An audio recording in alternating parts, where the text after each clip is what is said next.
Bienvenue sur les coulisses du voyage, le podcast pour voyager avec sens et bon sens.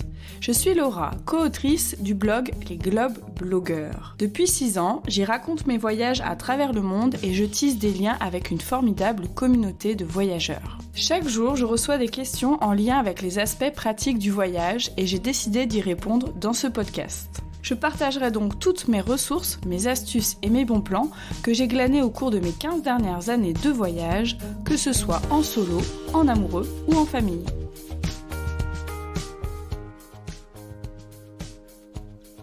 Bonjour à tous, j'espère que vous allez bien. Je suis vraiment ravie de reprendre le micro pour ce nouvel épisode. J'avais vraiment hâte de l'enregistrer. Je vous ai préparé, je pense, un épisode très sympa qui va vous aider à organiser vos vacances à la mer de manière responsable. J'espère aussi que vous avez bien profité de vos premières escapades à côté de chez vous ou à plus de 100 km. Moi, je reviens de 5 jours de vélo à travers la Loire-Atlantique à la rencontre d'agriculteurs, de producteurs locaux et franchement, c'était top. Ça fait un bien fou de rester 5 jours au grand air et de rencontrer des personnes après ces semaines de confinement. Alors, comme je vous l'ai déjà annoncé, le sujet de cet épisode, ce sont les vacances à la mer de manière responsable. Il y a 15 jours, j'ai fait exactement le même épisode, mais version montagne.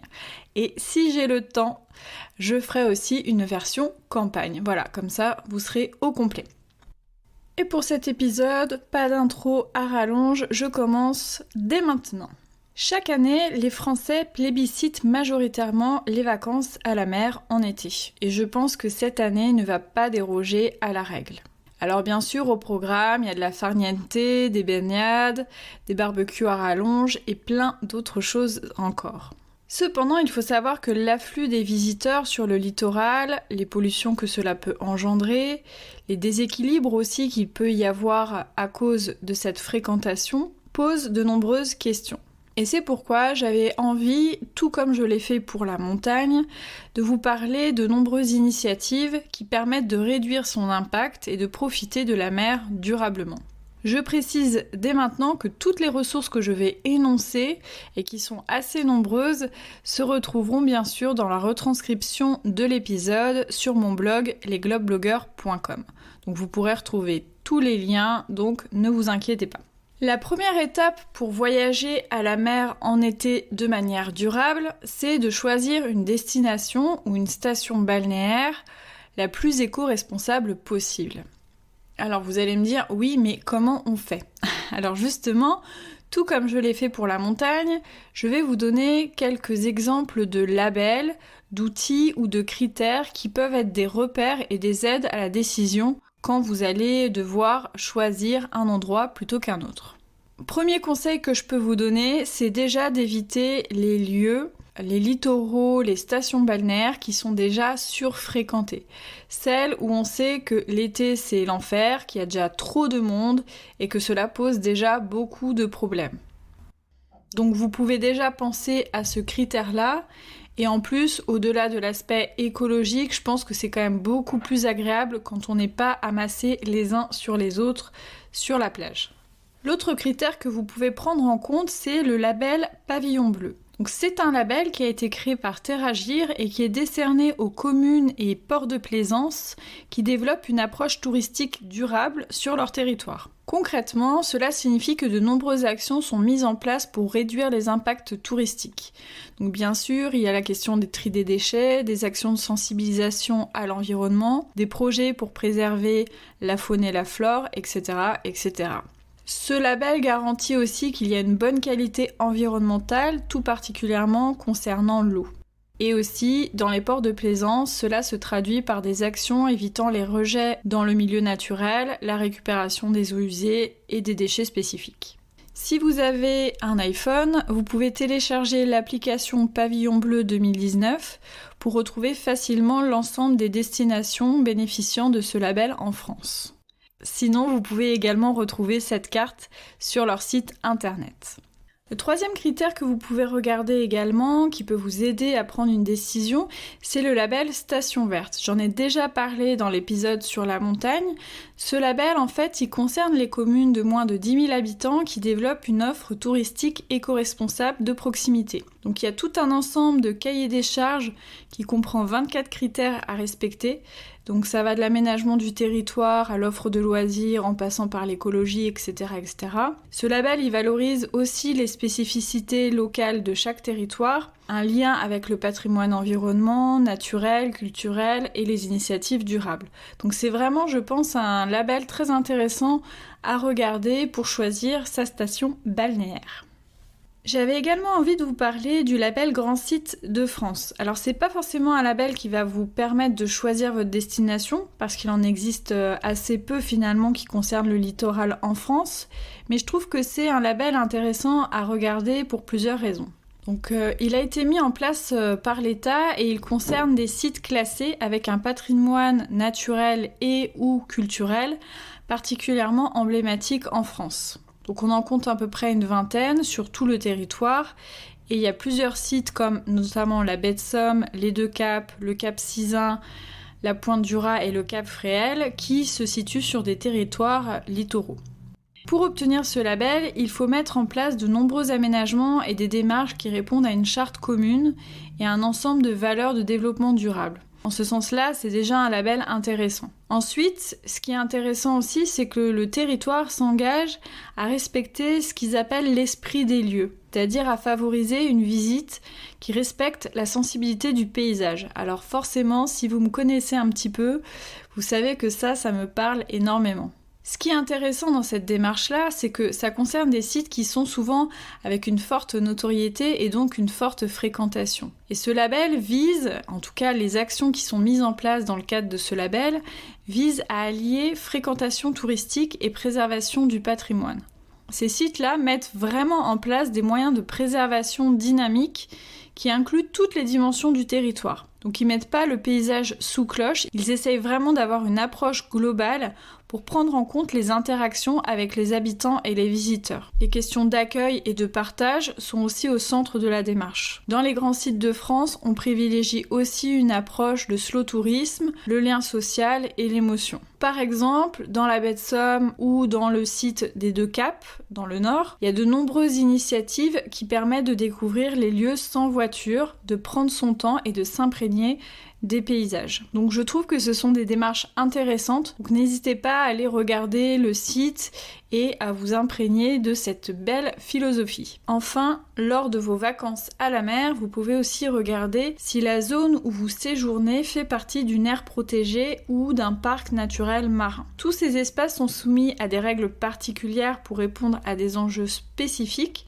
Donc je pense que c'est vraiment primordial de se renseigner et de voir les actions qui sont mises en place pour protéger la faune et les biotopes marins. Dans certains parcs naturels ou dans certaines réserves, on peut aussi avoir accès à des sorties, des activités pour découvrir ce patrimoine naturel et se sensibiliser à l'environnement.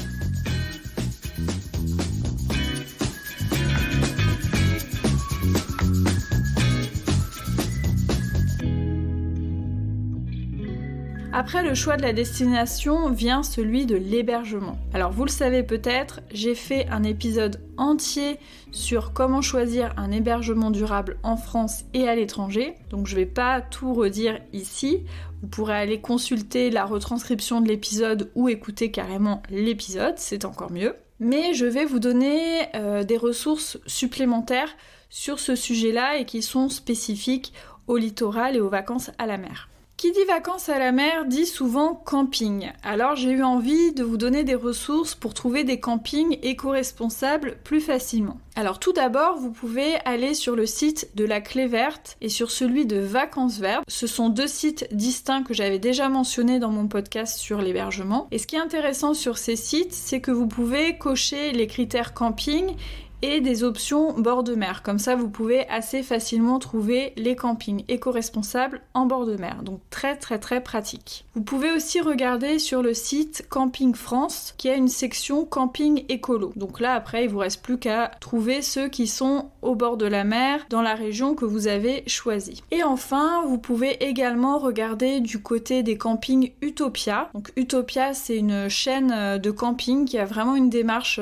éco-responsable, qui essaye de mettre en place des campings avec des bâtiments qui sont bien intégrés dans le paysage et surtout que l'on peut enlever facilement, qui sont réversibles. Après les campings, on peut être tenté de prendre des hébergements au bord de l'eau. Le littoral se prête aussi assez bien aux hébergements insolites où vous aurez quasiment les pieds dans l'eau. Par exemple, j'ai eu l'occasion de dormir dans un hôtel face à un phare à la pointe Saint-Mathieu en Bretagne. C'était vraiment une très belle expérience. On peut dormir aussi sur un bateau, je vais en reparler, ou alors même dans une pêcherie traditionnelle. Je ne sais pas si vous connaissez ces petites cabanes sur pilotis que l'on trouve le long de la Loire-Atlantique notamment, et où on pêche au carrelet, donc ce sont des très beaux endroits où l'on peut parfois aussi dormir. Lors de mes recherches, et grâce à mon amie Claire qui m'a donné énormément de ressources pour ce podcast, je la remercie ici, j'ai trouvé une initiative qui s'appelle Bateau et qui est très intéressante parce qu'en fait il s'agit d'un chantier qui retape en fait des bateaux qui ne servent plus à la navigation et qui les transforme en hébergements insolites que l'on installe sur la terre ferme. Donc en fait vous dormez sur un bateau mais pas dans l'eau. Voilà, je ne sais pas si c'est très clair, mais j'ai trouvé ça hyper intéressant parce que c'est vrai que les bateaux, une fois que ils fonctionnent plus, c'est un peu comme les voitures, ils partent à la casse et ça fait quand même beaucoup de déchets. Donc si on peut les réutiliser pour faire autre chose après, pour leur donner une seconde vie, je trouve vraiment que ça vaut la peine de se pencher sur le sujet. Autre proposition originale et intéressante que j'ai trouvée, c'est celle des sentiers de la mer. Alors les sentiers de la mer, en fait, ils mettent en relation des cyclistes ou des randonneurs avec des plaisanciers. Donc le concept, il est assez simple en fait. Il s'agit tout simplement d'être hébergé dans des bateaux qui sont en train de mouiller dans un port, etc. Donc ça s'adresse plutôt aux voyages itinérants, donc des gens par exemple qui vont faire des GR le long du littoral ou des cyclistes qui empruntent la Vélodyssée ou d'autres itinéraires. Et au lieu de dormir à l'hôtel, on dort sur un bateau. Ça relie un peu deux univers, terre et mer. Je trouve que c'est vraiment très original comme idée. Et enfin, j'avais aussi envie de vous parler d'un site qui s'appelle Rive de Rêve, qui est en fait une plateforme qui référence tout type d'hébergement, donc ça va des hôtels au camping en passant par les hébergements insolites qui ont tous comme point commun d'être situés au bord de l'eau. Je trouve l'idée très sympa, c'est vrai que moi j'adore être au contact de l'eau, je trouve ça très apaisant, donc je pense que c'est une source d'information, une source de recherche pour mes prochaines escapades que je ne manquerai pas d'utiliser.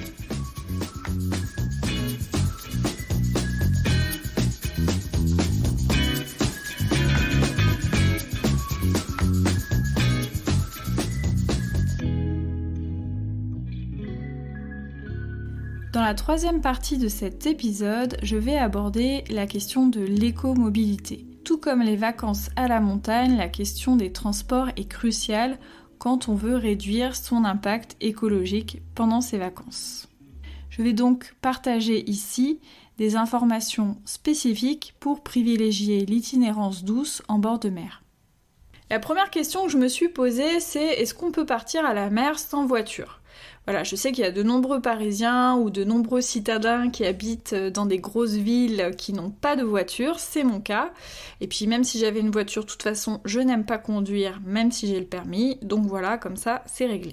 Alors, je me suis posé cette question-là. Donc j'ai regardé vraiment en détail la carte du réseau ferré français et c'est vrai qu'on remarque assez rapidement qu'il y a effectivement de nombreuses destinations de bord de mer qui sont accessibles en train. Pour vérifier si la destination que vous avez en tête est accessible en train, si vous connaissez le nom précis de la ville où vous voulez aller, vous pouvez bien sûr faire une recherche tout simplement sur Oui SNCF.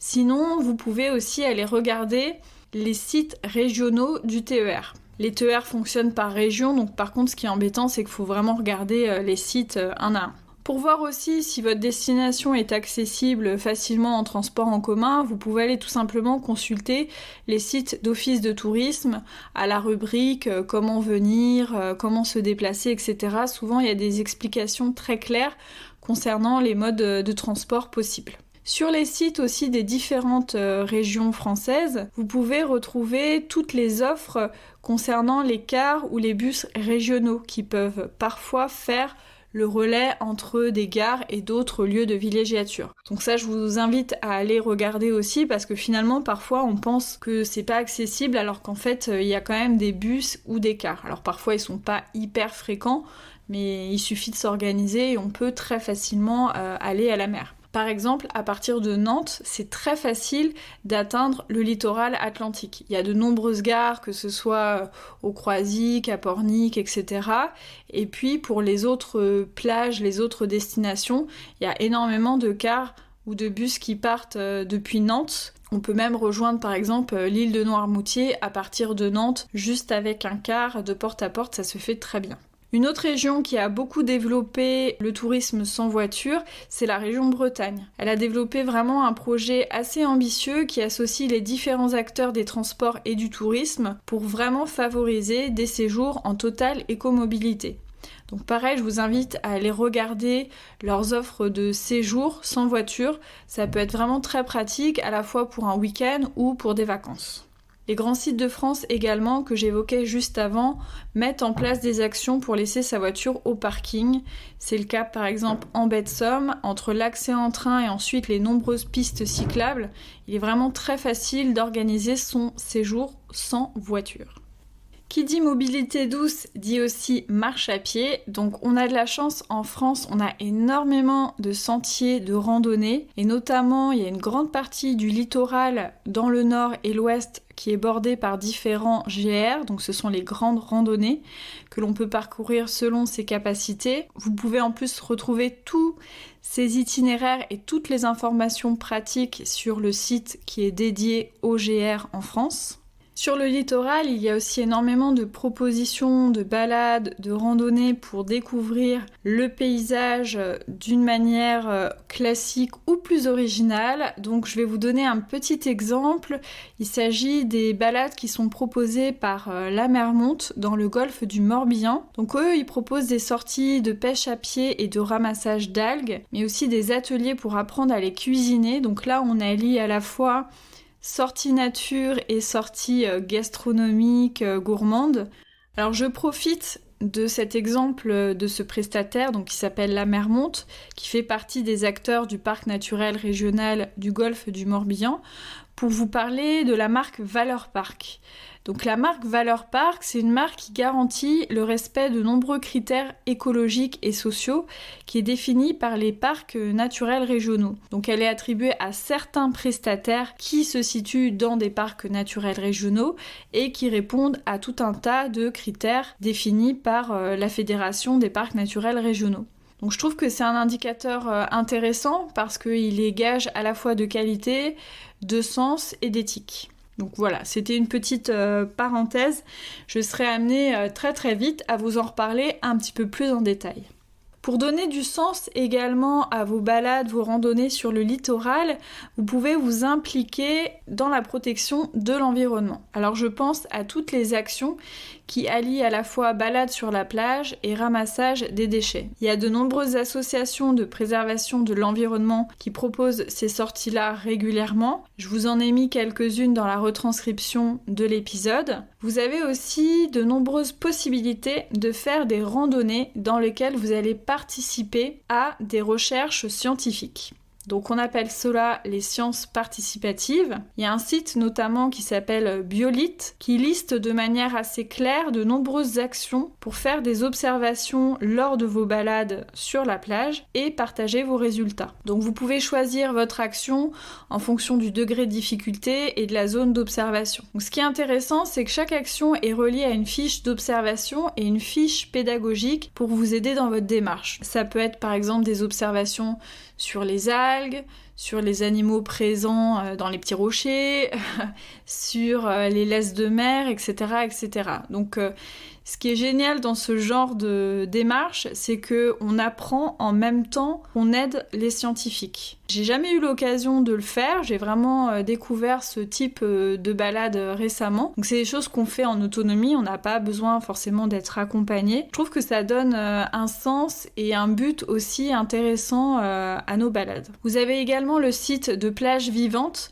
qui vous propose aussi de les aider à faire des observations sur les algues ou sur les oiseaux. Pareil, vous avez un protocole bien détaillé qui vous permet d'organiser vos balades sur le littoral de la Manche ou de l'Atlantique. Bien sûr, quand on parle d'itinérance douce, c'est un peu difficile de faire l'impasse sur le vélo. Surtout qu'en France, on a vraiment la chance d'avoir quasiment tout le littoral qui est bordé de grands itinéraires à vélo. Dans le nord, on a l'itinéraire de la vélo maritime, l'Eurovélo 4. En Bretagne, on a aussi la voie 5 qui permet de longer à quelques endroits le littoral. Puis vient la Vélodyssée qui longe vraiment toute la côte atlantique et aussi l'itinéraire de la Méditerranée à vélo. Donc vraiment, les possibilités sont nombreuses. C'est vraiment très facile de pouvoir s'organiser, que ce soit pour des vacances itinérantes à vélo ou plutôt des balades à la journée. Pour terminer cette partie sur l'écomobilité à la mer, je vais vous parler de la navigation. C'est bien sûr indispensable d'en parler. Je vais plutôt évoquer les modalités de navigation douce, donc plutôt en voilier ou en catamaran. Je vais pas trop évoquer les gros bateaux à moteur et les yachts. Vous comprendrez assez facilement pourquoi. J'avais envie de vous parler notamment des sites de partage de bateaux.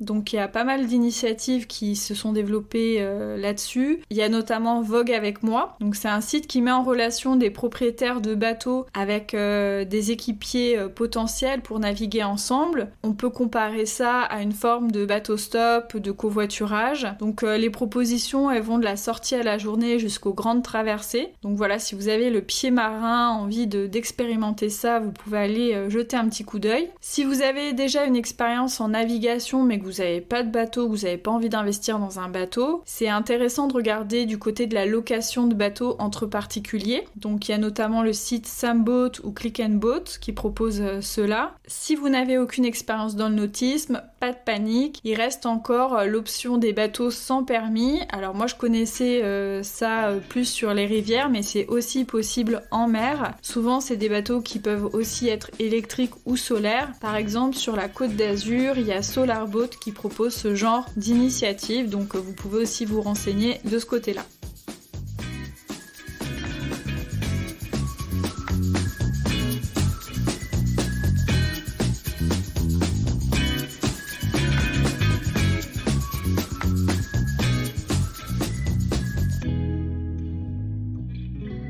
Pour poursuivre cet épisode du podcast, j'avais envie de vous parler de deux manières de regarder le littoral différemment. Alors à l'écriture du script un peu du podcast, je me suis rendu compte que les deux étaient en lien avec la nature, forcément. Vous commencez un petit peu à me connaître. Alors la première manière de regarder le littoral différemment, c'est-à-dire de ne pas le voir juste comme une étendue de sable sur lequel poser sa serviette, c'est de participer à une lecture du paysage. Alors je sais pas si vous avez déjà entendu cette expression. Moi je l'utilise beaucoup parce que c'est une activité que je fais énormément lors de mes voyages. Lire un paysage, c'est tout simplement déjà prendre le temps de l'observer, de regarder toutes ses composantes. Alors sur une plage, ça pourrait être regarder comment est le sable, regarder est-ce qu'il y a des falaises, est-ce qu'il y a plutôt des galets, quelle est la topographie de la plage, etc., etc.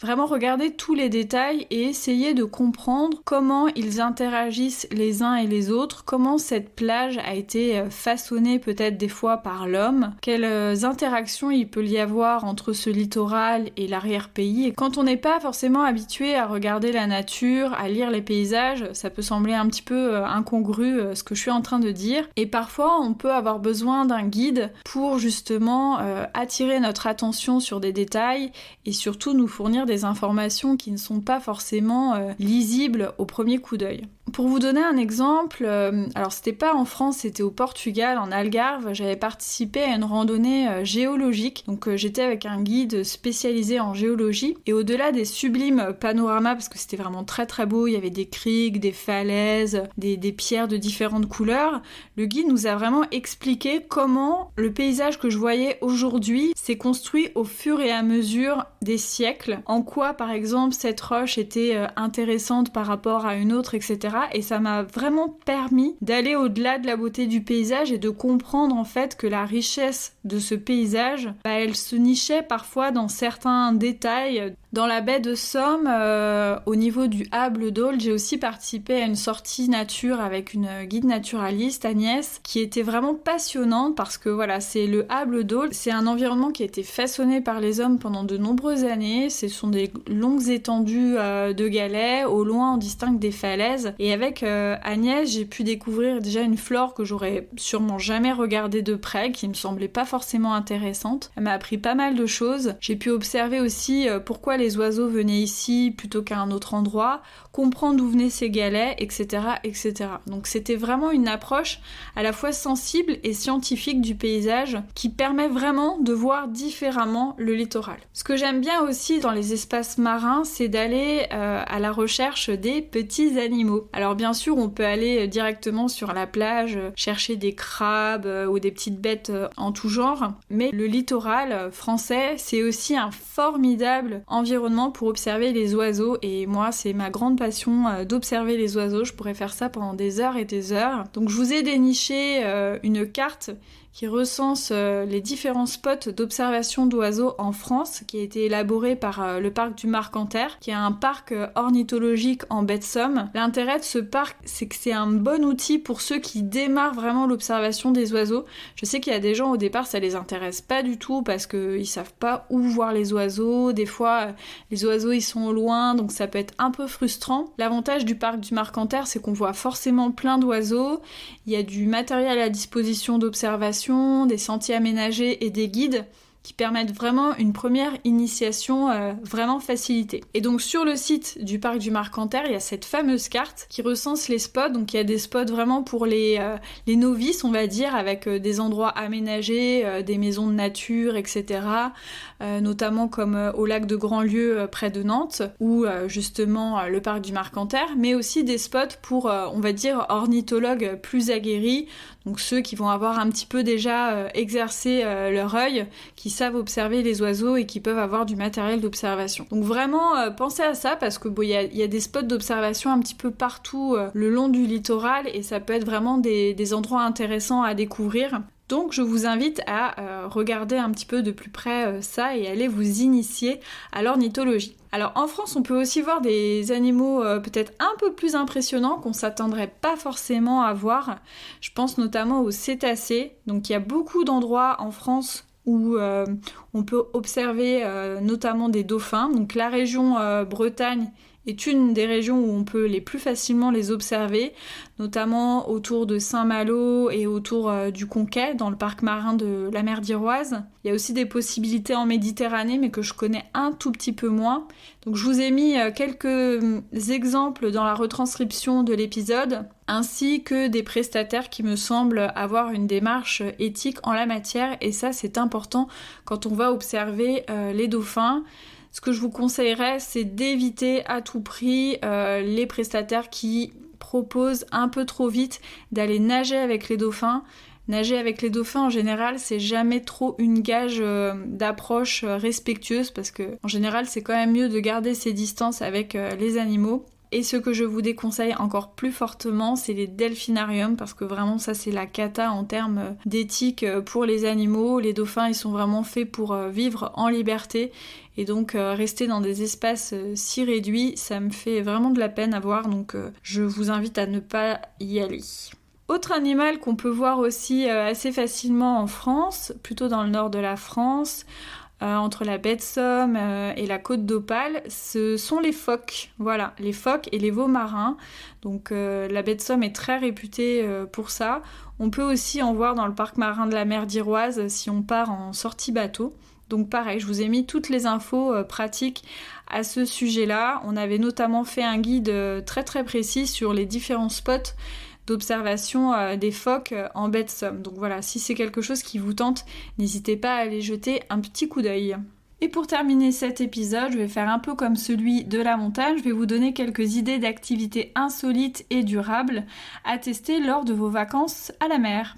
Alors, j'ai mis d'un côté les activités qui nécessitent de se bouger un petit peu plus et qui sont accessibles plutôt aux adultes ou aux enfants à partir d'un certain âge.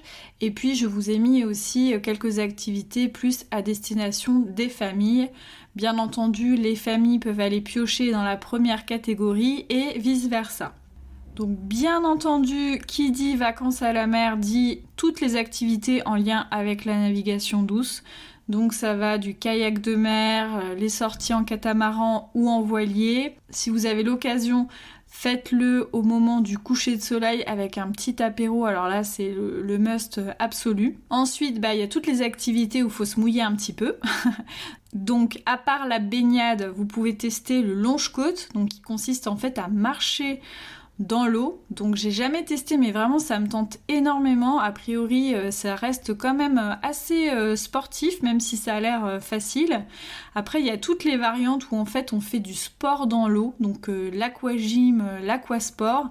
Pareil, en fait ce qui est intéressant quand on fait du sport dans l'eau, c'est que on n'a pas la sensation de douleur, mais pour autant le corps il travaille vraiment et les muscles ils fonctionnent. Donc voilà, c'est une approche aussi douce du sport. Vous pouvez aussi tester le snorkeling et la plongée sous-marine. Donc je dirais que là ça va plutôt être en Méditerranée, mais il y a sûrement des spots intéressants aussi le long de la côte atlantique. Toujours dans l'eau, il y a tous les sports de glisse, donc que ce soit le paddle, la planche à voile, le bodyboard, le kitesurf ou le surf. Et justement, à propos des sports de glisse, sachez qu'il existe une initiative intéressante à ce sujet. J'ai trouvé un média qui s'appelle la Green Session, qui fourmille vraiment d'informations pour pratiquer ces sports de la manière la plus éco-responsable qui soit. Donc vous y trouverez notamment toutes les marques qui proposent du matériel éco-responsable, mais aussi des annuaires de surf camp avec une démarche engagée selon les régions. Il y a aussi pas mal de conseils pratiques et des interviews de personnes qui pratiquent la glisse de manière responsable. Donc c'est vraiment un média, un site internet qui est très intéressant sur ce sujet-là. Enfin, si vous n'avez pas envie de vous mouiller, vous pouvez aussi faire plein d'activités sur la plage. Je pense notamment à l'équitation, je pense au char à voile que je vais normalement tester très très bientôt. Il y a aussi le char à cerf-volant. Alors ça c'est un peu plus insolite, c'est une amie qui m'a parlé de cette pratique-là. Donc là on est tiré avec des cerfs-volants. Voilà, allez jeter un petit coup d'œil, je pense que ça sera plus clair que mon explication. Et sinon, autre activité aussi dont j'ignorais l'existence, c'est le wave ski. Donc c'est une sorte de kayak avec lequel on fait du surf. Voilà, je sais pas si c'est bien expliqué non plus, mais c'est comme ça que je le vois. Et vous pouvez aussi regarder le wakeboard. Donc le wakeboard, c'est comme une sorte de ski nautique, on pourrait dire, sauf que vous n'êtes pas tracté par un bateau.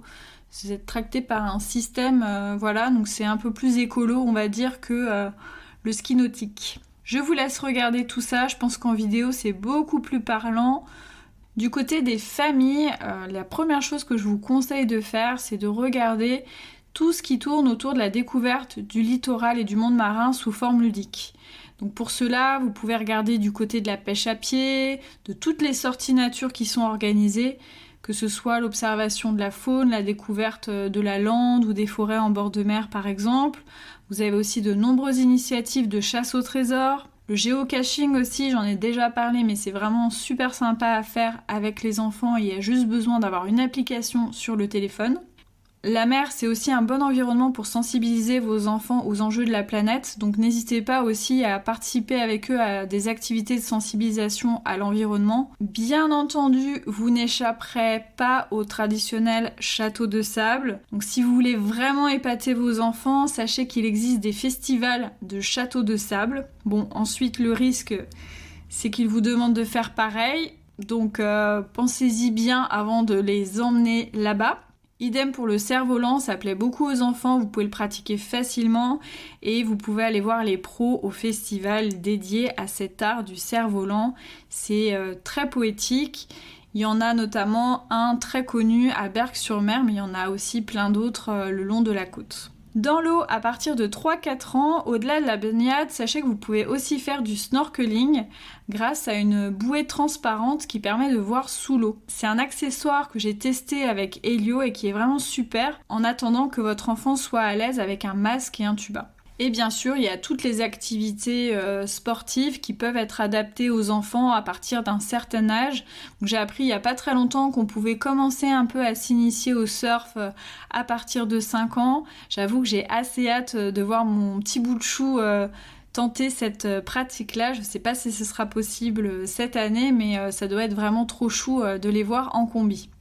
Pour toutes ces activités, je vous ai préparé des petits visuels que vous pourrez garder sous le coude pour vous inspirer tout au long de l'été. J'espère que cet épisode vous donnera plein de pistes intéressantes pour passer de jolis moments en amoureux, en famille ou entre amis.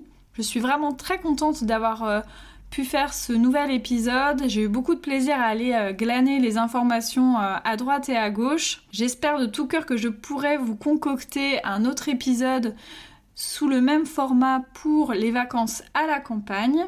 Mon été va être bien chargé, j'ai de nombreux reportages en France en collaboration avec des offices de tourisme, des projets qui sont vraiment très chouettes. Donc si vous voulez suivre un petit peu nos aventures, n'hésitez pas à nous suivre sur les différents réseaux sociaux, donc Facebook, Twitter, Instagram, sous l'identifiant Globe Blogger. Donc comme ça vous verrez un petit peu tous nos voyages en direct live. Et n'oubliez pas, si ce podcast vous a plu, n'hésitez pas à le partager, à le faire connaître auprès de vos amis et surtout à me mettre des commentaires sur Apple Podcast. C'est vraiment très important, je vois vraiment la différence quand j'ai un nouveau commentaire en termes de positionnement. Donc mieux je suis référencée et plus vous pouvez me trouver facilement. Donc encore un grand merci à tous ceux qui ont pris le temps de me mettre une note 5 étoiles et un commentaire, ça me fait vraiment chaud au cœur. Et si vous n'écoutez pas le podcast sur Apple Podcast, vous pouvez aussi m'envoyer un petit message via les réseaux sociaux, me dire ce que vous avez pensé des podcasts, ça me fait extrêmement plaisir d'avoir des retours de votre part. En attendant de vous retrouver pour le prochain épisode, je vous souhaite plein de belles escapades au soleil. Prenez soin de vous et de vos proches et profitez de l'été comme il se doit. À très bientôt!